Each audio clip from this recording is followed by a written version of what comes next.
वृषभ ने कहा, महाराज हम अपने कर्म का फल भोग रहे हैं। कोई किसी को दुनिया में सुख देने वाला और दुख देने वाला नहीं होता।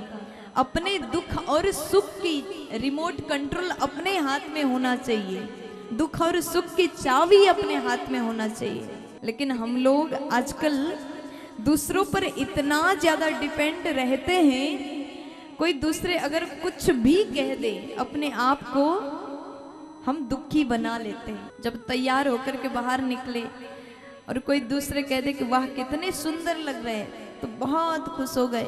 जब तैयार होकर बाहर आए और सामने वाले बोल दे कि ये साड़ी कुछ ठीक नहीं लग रहा है, तो पूरे कथा भर वही सोचेंगे कि भैया मेरा साड़ी खराब लग रहा है, पूरे दिन दुखी रह जाते हैं।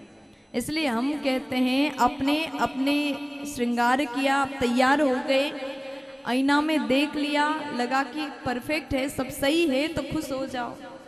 दूसरों से पूछने की और दूसरों के सलाह की क्या आवश्यकता है।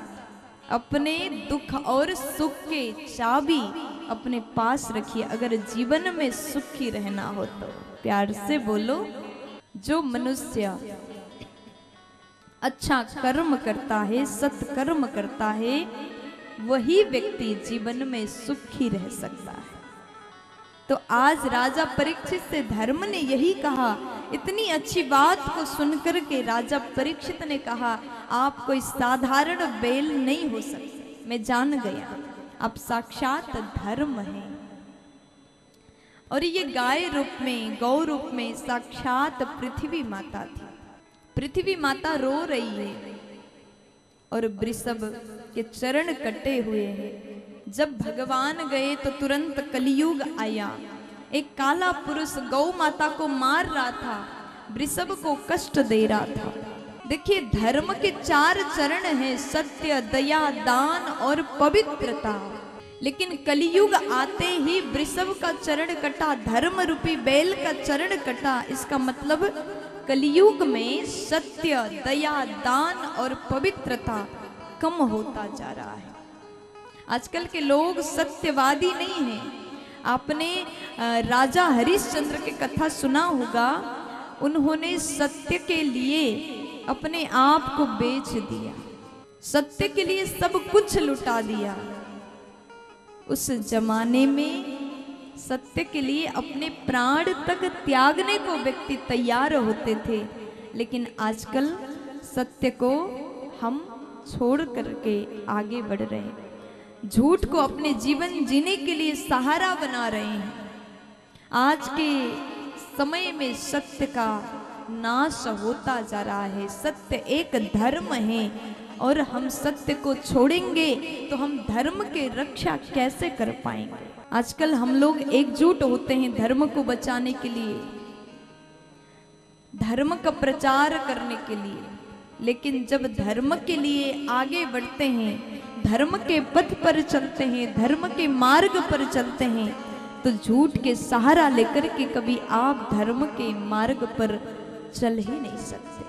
अगर अपने आप को धर्म करने वाले मानते हो तो पहले बात को ध्यान रखिए, जीवन में झूठ का सहारा मत लेना, सत्य का सहारा लेना। सत्य ही धर्म है। दूसरे नंबर में दया भाव। आपके मन में दया है तो आप धर्म कर रहे हैं। दया हर किसी के अंदर होना चाहिए, ये धर्म का दूसरा पद। दान, तीसरे नंबर में दान करना। दान भी बहुत बड़ा धर्म है।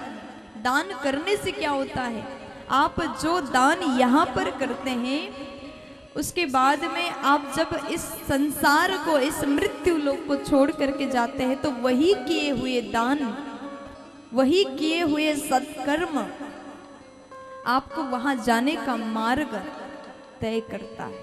प्यार से बोलो। और चौथे नंबर में पवित्रता। अगर आपने पवित्रता का ध्यान रखा, ये भी धर्म का चरण है।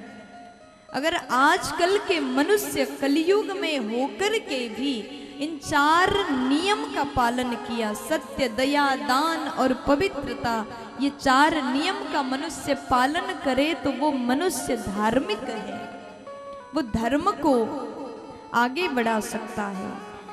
और शास्त्र कहते हैं अगर तुम धर्म को बचाने की कोशिश भी करोगे तो धर्म तुम्हें बचाएगा।